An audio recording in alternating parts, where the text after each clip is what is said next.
Okay student, आपण परत connect होतोय. आपण पॉइंट बघत होतो अंकेशनाचे स्वरूप व व्याप्ती. अंकेशनाचे स्वरूप व व्याप्ती म्हणजे काय की एक्झॅक्टली अंकेशनामध्ये कशा कशाचा समावेश होतो, काय स्वरूप आहे त्याचं. आपण म्हणतो ना एखाद्या कार्यक्रमाचं स्वरूप काय, तसं अंकेशन म्हणजे काय, तर अंकेशनाच्या त्या कामाचं स्वरूप काय, नेमकं कोणत्या कोणत्या कामांची बेरीज त्यामध्ये होते.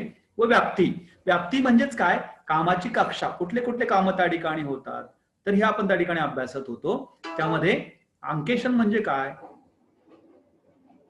केवळ हिशोबाच्या नोंदी तपासायच्या, त्यावर खुणा करायच्या नाही, तर काही उद्दिष्ट समोर ठेवायचे. आपण उद्दिष्ट बघितली त्या ठिकाणी त्या व्यवहारांची, हिशोबांची सत्यता पडताळून बघणं, त्याची वास्तव स्थिती पडताळून बघणं, त्यानंतर त्याच्यातील चुका शोधून काढणं, त्याच्यातील अप्रतपरी शोधून काढणं, अशा असंख्य उद्दिष्टाने अंकेशन केलं जातं. अंकेशन अतिशय महत्वाचं येते, बरोबर ना. हिशोब बरोबर योग्य चित्र दाखवतात का नाही ते तपासणं, अशा असंख्य उद्देशाने अंकेशन केलं जातं. ते काय आता गमतीची किंवा कुठेतरी प्रतिष्ठेची गोष्ट राहिलेली नाही, तर ती गरजेची गोष्ट त्या ठिकाणी बनलेली आहे. आणि त्या उद्दिष्टाने ते अंकेशन केलं जातं. आणि ते जाणून घेण्यासाठी त्या हिशोब पुस्तकांचे किंवा खात्यांचे विश्वसनीयता, सत्यता जाणून घेण्यासाठी आपण त्यांच्या त्या संदर्भातील कागदपत्रांची तपासणी करतो, त्याला अंकेशन असं म्हणतो. मग कुठल्या कामांचा समावेश होतो, तर त्यातील एक पहिले जे काही स्वरूप आणि व्याप्ती आपण त्या ठिकाणी अभ्यासत होतो, तर ते म्हणजे गणितीय परिशुद्धता तपासणं. हे सगळ्यात महत्वाचं काम आहे. खूप सोपं वाटत असलं तरी तितकं सोपं नाहीये ते. गणिती परिशुद्धता तपासणं म्हणजे काय, त्या हिशेब पुस्तकातील जे काही हिशेब नोंदवलेत, तर ते त्याची बेरजा, वजाबाक्या, गुणाकार, बाक्या योग्य घेतल्यात का, याची खातरजमा करणं, त्याची शुद्धता किंवा ते तपासणं म्हणजे गणितीय परिशुद्धता तपासणं, असं आपण त्या ठिकाणी म्हणत असतो. म्हणजे फॉर एक्झाम्पल काय, आता आपण रोजकिर्दीमध्ये एखादा व्यवहार नोंदवला, तो व्यवहार तिथून उचलून कुठे घेतो, आपण खतावणीमध्ये घेतो. पण खतावणीमध्ये तो योग्य खतावणी म्हणजे ते योग्य रकमेने घेतला का हे त्या ठिकाणी तपासलं जातं. आता खतावणीमध्ये काय करतो आपण, किंवा रोजकिर्दीमध्ये काय करतो की पान संपल्यानंतर त्याची बेरीज करतो, पुढच्या पानावर घेतो. मग खतावणीमध्ये पहिल्या पानावर ती बेरीज केली, ती बेरीज आपण कुठल्या पानावर लिहिणार अकाउंटंट, तर तो लेखाकर्म करणारा कर्मचारी पुढच्या पानावर लिहिणार. पुढच्या पानावरची बेरीज करून तो ती टोटल करून 5व्या पानावर, असं हे करता करता तो 50व्या पानावर येतो. वर्षभरात 50 पानं त्या कुठेतरी लेजरचे किंवा खतावणीचे भरत असतात. आता अंकेशकाला हे बघायचं असतं, आणि अंकेशक काय करतो, त्या खतावणीमधील जे काही रक्कम आकडे आहेत त्याच्या बेरजा, वजाबाक्या, बाक्या काढत असतो. तो बेरजा करून बघतो, आणि मग बेरजा केल्यानंतर त्याला असं कळतं की पहिल्या पानावरची जी काही बाकी आहे, तर ती 100 रुपयाने कमी लिहिली गेली. आता ती पहिल्या पानावर 100 रुपयाने कमी लिहिली गेली, म्हणजेच ती पुढच्या पानावर 100 रुपयाने कमी, म्हणजे पुढच्या पानावर परत त्याची टोटलिंग चुकली, खाते बाकी काढणे चुकले, असं शेवटच्या पर्यंत ते खाते बाकी चुकली कुठेतरी. आणि मग हे सगळं त्याला हे चुकीचं आहे का बरोबर आहे हे तपासून घ्यावं लागतं. प्रत्येक पुस्तक त्याला हे बारकाईने आकडेवारी त्याला बारकाईने त्याच्या बेरजा, वजाबाक्या, खातेबाक्या काढाव्या लागतात. आणि हे करण्याच्या कामाला गणितीय परिशुद्धता तपासणं असं म्हणतो. ते काम त्या ठिकाणी तो करत असतो, आणि अतिशय महत्वाचं काम तो किंवा त्याचे कर्मचारी त्या ठिकाणी ते काम करत असतात. दुसरं, व्यवहार नोंदणीची खात्री करणं. म्हणजे व्यवसायामध्ये असंख्य व्यवहार होत असतात, आणि त्या व्यवहारांच्या नोंदी होणं अतिशय गरजेचं आहे. आणि अंकेशक हे बघतो की जेवढे काही व्यवहार घडलेत, त्या सर्वच्या सर्व व्यवहारांची नोंद हिशोब पुस्तकांमध्ये झाली आहे का, की काही व्यवहार हे नोंदवायचे बाकी राहिलेत, हे दुसरं काम त्या ठिकाणी त्याला करावं लागतं.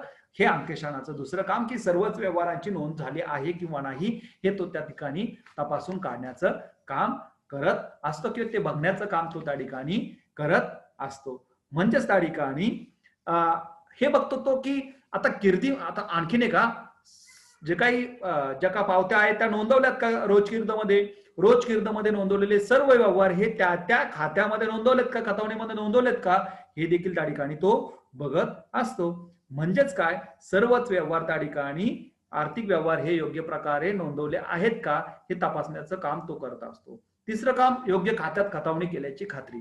आता व्यवहार झाल्यानंतर तो पावतीवरनं काय करतो, म्हणजे व्यवसाय तो नाही सॉरी काय व्यवहार नोंदवण्याची प्रक्रिया कशी पार पडते, त्या व्हाउचरवरनं किंवा पावतीवरनं तो व्यवहार कुठे नोंदवला जातो, रोजकिर्दमध्ये, जर्नलमध्ये नोंदवला जातो. आता त्याला हे बघावं लागतं हिशेब तपासत असताना, की व्यवहाराची नोंद करत असताना रोजकिर्दमधील व्यवहार हा त्या खात्यातच नोंदवला का की चुकीच्या खात्यावर नोंदवला गेला, हे त्याला तपासावं लागतं. हे काम देखील त्या ठिकाणी त्याला करावं लागतं. म्हणजे व्यवहाराची नोंद योग्य खात्यात त्याची किंवा योग्य खाते पुस्तकात किंवा योग्य खतावणीमध्ये खात्यात त्याची खतावणी म्हणजे नोंद केली आहे का हे बघण्याचं काम त्याला करावं लागतं.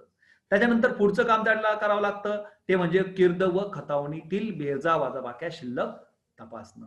जे गणिती परिशुद्धता बघितलं ना आपण त्याच्या संदर्भातीलच आहे. कीर्द व खतावणीतील बेरजा म्हणजे बेरजा बरोबर घेतल्यात का, वजाबाक्या बरोबर घेतल्यात का, शिल्लक बरोबर घेतल्या का, बरोबर ना. हिशेब तपासणीमध्ये हिशेब लेखनामध्ये या 3 कामांची जास्त गरज पडते. बेरजा करणं त्या पानाची, त्याच्यातून काही वजा झाला असेल तर वजा करणं आणि ते जे काही टोटल येते त्याला त्याची शिल्लक काढणं. ह्या बरोबर काढल्यात का कीर्द आणि खतावणीमध्ये, रोज कीर्द आणि खतावणीमध्ये, आणि त्या जुळतात का हे बघण्याचं काम त्याला त्या ठिकाणी करावं लागतं. त्याच्यानंतर दस्तऐवज कागदपत्रे कागदपत्रे प्रमाणके पावत्या कायदेशीररित्या तयार केली याची खात्री करणं. म्हणजे काही दस्तऐवज असतील त्या ठिकाणी, म्हणजे काही कॉन्ट्रॅक्ट वगैरे असतील, काही कागदपत्रे असेल, परचेस ऑर्डर, सेल्स ऑर्डर, प्रमाणके म्हणजे वाउचरच म्हणतो आपण त्याला किंवा पावत्या असं म्हणतो. हे कायदेशीररित्या तयार झाले आहे का, म्हणजे कायदेशीररित्या कसं, म्हणजे फॉर एक्झाम्पल एखाद्या व्यवहार 8,000चा झाला, बरोबर ना. आता तो व्यवहार 8,000चा झाला, पावती तयार केली आणि पावतीवर रेव्हेन्यू स्टॅम्प चिकटवलेलं नाही, तर तो व्यवहार कायदेशीर होईल का, नाही होणार. म्हणजे 5,000पेक्षा जास्त रकमेचा व्यवहार करायचा असेल तर त्याला रेव्हेन्यू स्टॅम्प लावणं गरजेचं आहे आणि त्यावर सही करणं गरजेचं आहे. किंवा एखादी पावती केली त्याच्यावर सही नसेल तर तो कायदेशीर होईल का, तर नाही होणार. तर हे सर्व कायदेशीरित्या झालं आहे का हे बघणं. दुसरी गोष्ट म्हणजे व्हाउचर बरोबर तयार केलं किंवा पावती बरोबर तयार केली म्हणजे तो कायदेशीर झाला का, तर नाही. त्याला परवानगी होती का, तो योग्य अधिकृत व्यक्तीने तो व्यवहार केला आहे का, अनधिकृत व्यक्तीने जर केला असेल तर तो कायदेशीर होणार नाही. किंवा त्याला मान्यता होती का, जर एखाद्या व्यवहाराला मान्यता नसेल तर तो व्यवहार कायदेशीर होत नाही. अंकेशकाला हे बघावं लागतं, या सर्व गोष्टी तपासाव्या लागतात आणि मग तो हे बघतो की ते व्यवहार कायदेशीरित्या झालेले आहेत किंवा नाहीत. त्यानंतर पुढचं तो त्या ठिकाणी तपासणी करतो. काय तपासणी करतो तो,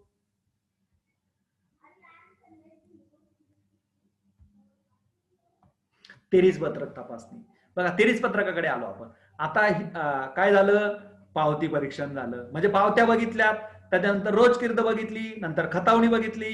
आता खतावणी क्लोज केल्यानंतर प्रत्येक खात्याची बेरीज कुठे घेतो आपण, तेरीस पत्रकात ट्रायल बॅलन्स मध्ये घेतो. मग सर्व खात्याच्या बेरजा तेरीस पत्रकात नोंदवल्या आहेत का हे त्या ठिकाणी बघतो आणि तेरीस पत्रकाच्या योग्य बाजूला नोंदवल्या आहेत का हे बघतो. आता समजा त्याने काय केलं, मशनरी अकाउंट क्लोज केलं, बरोबर ना. काय केलं, मशनरी अकाउंट क्लोज, यंत्राचं खातं त्याने क्लोज केलं. आणि मग आता यंत्रा ही संपत्ती, आता ती तेरीस पत्रकाच्या कोणत्या बाजूला नोंदवली पाहिजे, तर ती नावे बाजूला, डेबिट बाजूला नोंदवली पाहिजे. तर ती चुकून क्रेडिट बाजूला तर नाही झाली ना, कॅश इन हँड ट्रायल बॅलन्सच्या डेबिटला म्हणजे तेरीस पत्रकाच्या डेबिटला आली पाहिजे रोख शिल्लक, बरोबर ना. म्हणजे किंवा मग सन्ड्री क्रेडिटरचा बॅलन्स असेल, ऋणकोचा बॅलन्स असेल तर तो ट्रायल बॅलन्सच्या क्रेडिट बाजूला आला पाहिजे. तर तो हे तेरीस पत्रकामध्ये बघतो की सर्व खात्यांच्या बेरजा, हे बघतो तो की सर्वच खात्यांच्या बेरजा या तेरीस पत्रकात दिसतात का, की एखाद्या खात्याची बेरीज घ्यायची राहिली, एखाद्या खात्याची खाते बाकी द्यायची राहिली, ती योग्य आहे का हे बघतो. आणि खात्यावरीलच रक्कम इकडे नोंदवली का, खात्यात वेगळी खाते बाकी आणि इकडे वेगळी नोंदवली हे त्या ठिकाणी बघतो, योग्य बाजूला नोंदवली का हे त्या ठिकाणी तो तपासतो. म्हणजे तेरीस पत्रकाची तपासणी तो करत असतो. त्यानंतर व्यापारी पत्रक, चुकलंय तिथे शब्द, व्यापारी पत्रक, नफा तोटा पत्रक. व्यापारी पत्रक म्हणजे ट्रेडिंग अकाउंट, नफा तोटा पत्रक म्हणजे प्रॉफिट अँड लॉस अकाउंट आणि ताळेबंद म्हणजे काय, बॅलन्स शीट. तेरीस पत्रकावरून आपण नंतर हे 3 स्टेटमेंट तयार करतो. कोणते 3, trading account, profit and loss account आणि बॅलन्स शीट. व्यापारी पत्रक, नफा तोटा पत्रक आणि ताळेबंद तयार करतो. म्हणजे तेरीस पत्रकावरनं आणि ऍडजस्टमेंट वरनं हे व्यापारी पत्रक, नफा तोटा पत्रक आणि ताळेबंद तो तपासून काढतो आणि ते योग्य रीतीने तयार केले आहेत का, ते सर्वच व्यवहारांच्या नोंदी त्यामध्ये त्याचं प्रतिबिंब आलंय का, त्या योग्य रकमेने आल्यात का हे तो त्या ठिकाणी तपासतो. म्हणजे पावतीपासून त्याची सुरुवात होते तर ताळेबंदापर्यंत जिथं फायनलाइज करतो आपण. एकदा बॅलन्स शीट टॅली झालं का आपल्याला हायसं वाटतं ना तर हे सगळं तपासून काढण्याचं काम तो करत असतो.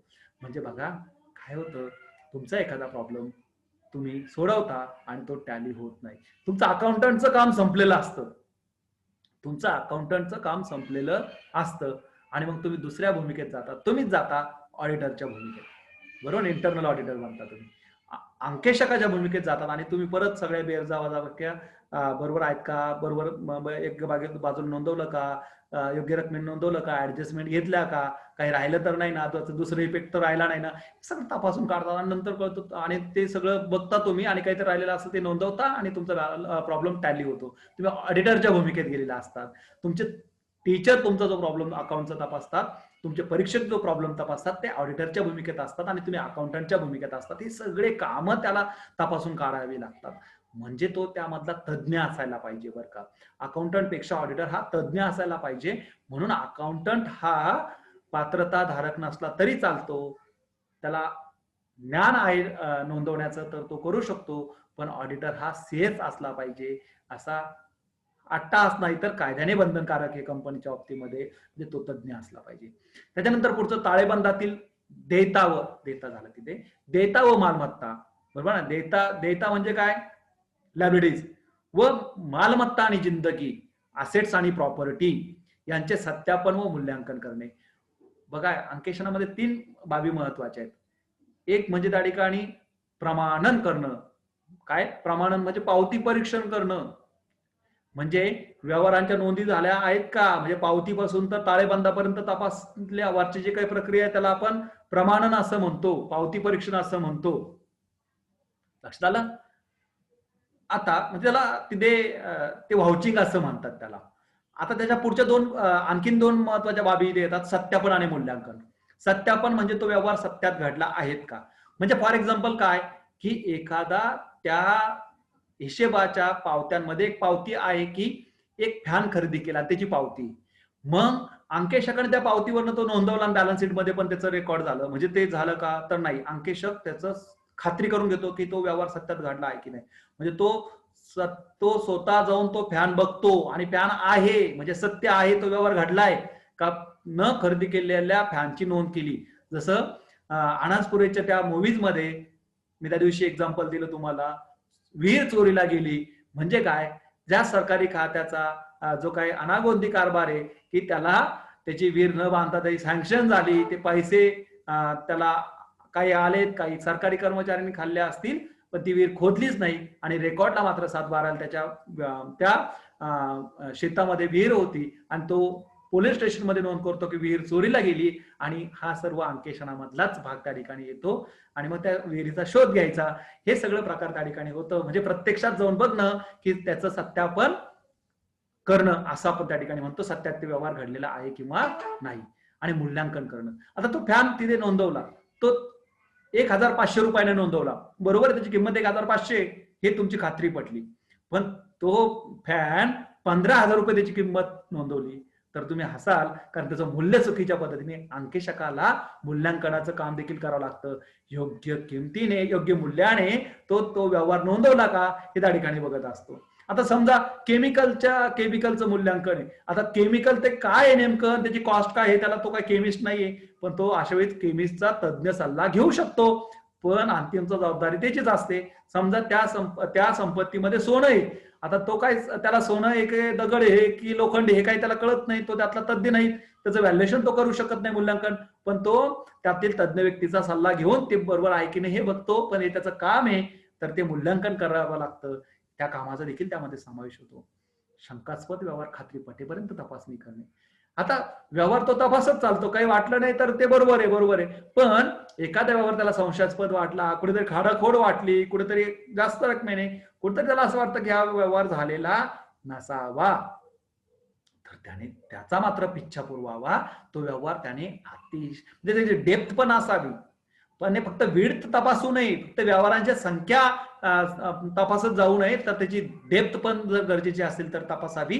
एखादा व्यवहार त्याला खोलवर पर्यंत जाऊन तपासायची गरज वाटत असेल, त्याचे पायामुळपर्यंत जाण्याची गरज वाटत असेल, तर त्याने त्याची खात्री पटेपर्यंत तो व्यवहार, शंकास्पद व्यवहार तपासला पाहिजे आणि खात्री करून घेतली पाहिजे. त्यातील काही अफरातफर चुका असतील तर त्याने शोधून काढल्या पाहिजे. त्या कामाचा किंवा ते शोधून काढणं हे देखील त्याच्या कामाची व्याप्ती होत असते. आणि हे सर्व त्याने तपासून काढायचं नाही तर त्यावर त्याचा अहवाल त्याला सादर करावा लागतो. आणि म्हणून तो या सर्व कामाचा म्हणजे अंकेशनाचा अहवाल सादर करत असतो. म्हणजे त्याला जे जे वाटलं ते ते तिथे मांडत असतो. म्हणजे त्याच्या ज्ञानानुसार कृतीप्रमाणे ते व्यवहार सत्य व वास्तव परिस्थिती दाखवतात की दाखवत नाही असा शेरा मारून तो त्या ठिकाणी अहवाल योग्य त्या व्यक्तीला आणि त्या ऑडिटचं सर्टिफिकेट प्रमाणपत्र तो देत असतो. अहवाल तयार करणं त्याला कायद्याने बंधनकारक आहे किंवा त्या कामाचा देखील समावेश त्या अंकेशन कामामध्ये होत असतो. प्रमाणपत्र देणं ह्या कामाचा देखील समावेश त्याच्या त्या अंकेशन कामामध्ये होत असतो. आणि त्याच्यानंतर अहवालाबाबत स्पष्टीकरण मागविल्यास योग्य स्पष्टीकरण देणे. अहवाल दिला आणि काम मिटलं का तर नाही. आफ्टर सेल सर्व्हिस पण त्याला द्यावी लागते. म्हणजे अहवाल दिल्यानंतर त्याला वार्षिक सर्वसाधारण सभेमध्ये हजर राहावं लागतं.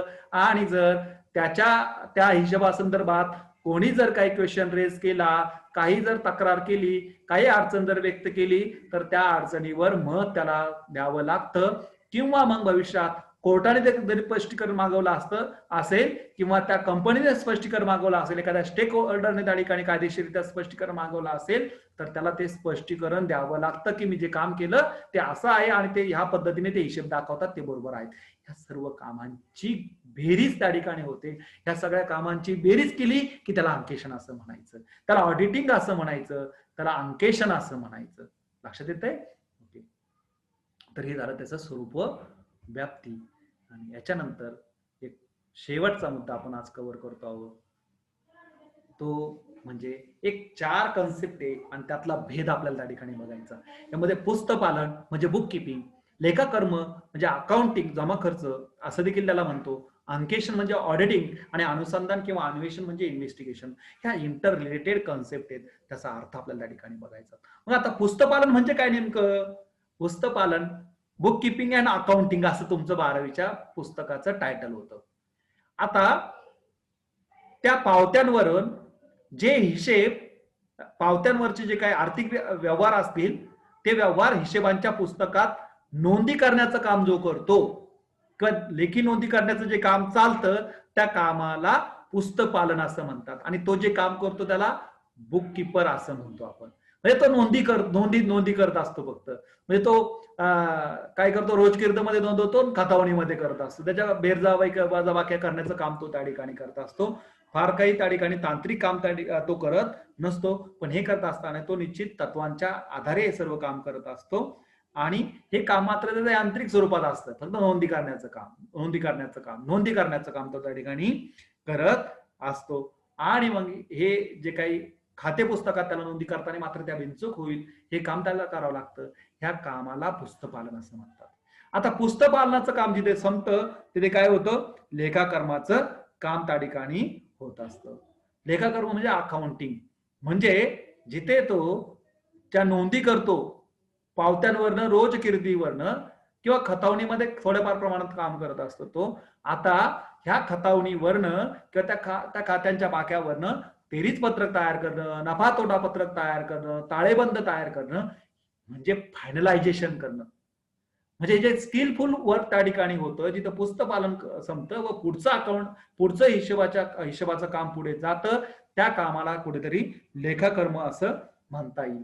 म्हणजे लेजर्स तयार करत असतो तो. लेजर्स वरनं तो ट्रायल बॅलन्स तयार करत असतो, तेरीज पत्रक तयार करतो. तेरीज पत्रकावरनं व ऍडजस्टमेंटच्या आधारे तो ट्रेडिंग अकाउंट बनवतो, प्रॉफिट अँड लॉस अकाउंट बनवतो, बॅलन्स शीट बनवतो, व्यापारी पत्रक बनवतो, नफा तोटा पत्रक बनवतो आणि बॅलन्स शीट ताळेबंद बनवतो, बॅलन्स शीट बनवतो. या कामांचा समावेश लेखाकर्मामध्ये होतो. जिथं तुमचं नफा तोटा पत्रक आणि ताळेबंद लिहून पूर्ण होतो वर्षाच्या शेवटी, तिथं तुमचं लेखाकर्माचं काम संपतं आणि तिथे काम सुरू होतं अंकेशनाचं.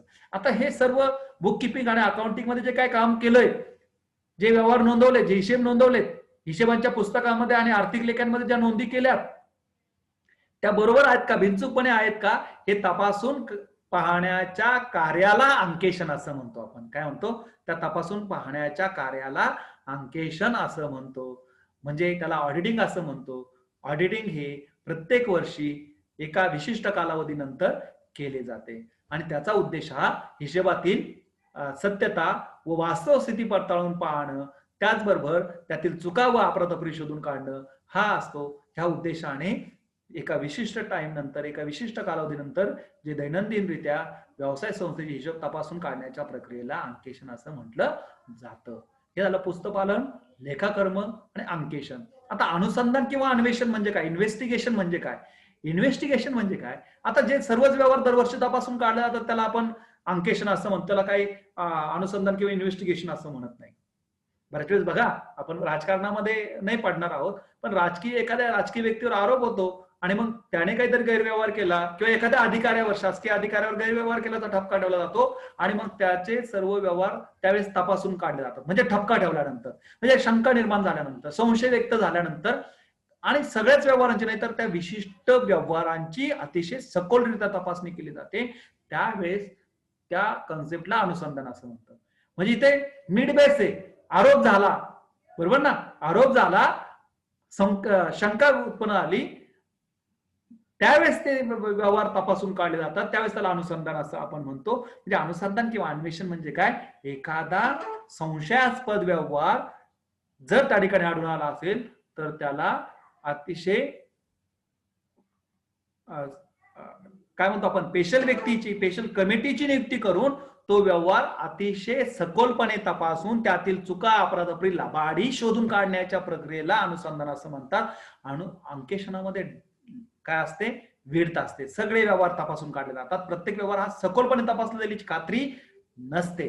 गरज पडली, संशयास्पद असेल तर तो करतो. अनुसंधान हा विशिष्ट संशयास्पद व्यवहार हा सखोलपणे, अतिशय खोलवरपणे जाऊन त्यातील अफरातफर किंवा मॅनिप्युलेशन शोधून काढलं जातं.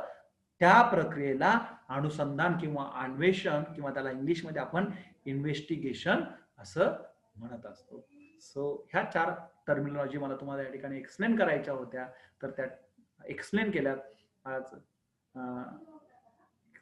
खूप दिवसानंतर तुम्ही एक थेअरीचं लेक्चर माझा ऐकतात. 3 वर्षामध्ये पहिल्यांदा मी तुम्हाला थेअरी पेपर शिकवतोय ऑडिटिंगचा. आता हा पेपर नावाला थेअरी, पण हा पेपर थेअरी नाही, याच्याकडे प्रॅक्टिकल पेपर म्हणून बघा. अकाउंटिंग पेक्षा टफ आहे. ह्या हिशेबामध्ये तुम्ही काही जे काही नोंदवलं ना ते बरोबर आहे की नाही प्रॅक्टिकली तुम्हाला बघायचंय. सगळे हिशोबांची पुस्तकं फिरायची एकाच वेळेस, तुम्हाला फायनलायझेशन करायचंय, हे जे काही आर्थिक लेखे ते देखील तपासायचे. म्हणजे इथे प्रॅक्टिकली तुम्हाला बघा, तुम्ही जर अभ्यासलं तर तुम्ही याच्यामध्ये एक्सपर्टाईज व्हाल. फक्त थेरॉटिकल पाठांतर करत बसू नका, त्याची प्रोसेस समजून घ्या, त्याची प्रक्रिया समजून घ्या. इथे आपण आज थांबतो आहोत. पहिलाच जे काही प्रकरण आहे त्यातील आपण आज त्याची पार्श्वभूमी हा एक मुद्दा अभ्यासला, त्याचा इतिहास हा दुसरा मुद्दा अभ्यासला, त्याच्या व्याख्या किंवा संज्ञा त्या ठिकाणी अर्थ समजावून घेतला, तिसरा मुद्दा अभ्यासला, 5वा मुद्दा आपण व्याप्ती व स्वरूप अभ्यासलं, आणि हा ज्या काही 4 टर्मिनॉलॉजी होत्या, हा 5वा मुद्दा आपण अभ्यासला की पुस्तपालन, लेखाकर्म आणि अंकेशन, अनुसंधान किंवा अन्वेषण यातील फरक आपण या ठिकाणी अभ्यासला आहे. आय होप तुमच्या ह्या कन्सेप्ट क्लिअर झाल्या असतील किंवा आजच्या व्याख्यानामध्ये एक्झॅक्टली अंकेशन म्हणजे काय किंवा हिशोब तपासणी म्हणजे काय याचा कुठेतरी अर्थ तुम्हाला समजला असेल अशी मी आशा व्यक्त करतो. इथे मी माझं प्रेझेंटेशन थांबवतो. मी तुम्हाला विनंती करतो की तुम्हाला काही अडचणी असतील तर त्या तुम्ही मला विचारू शकता, मेसेज टाकाल.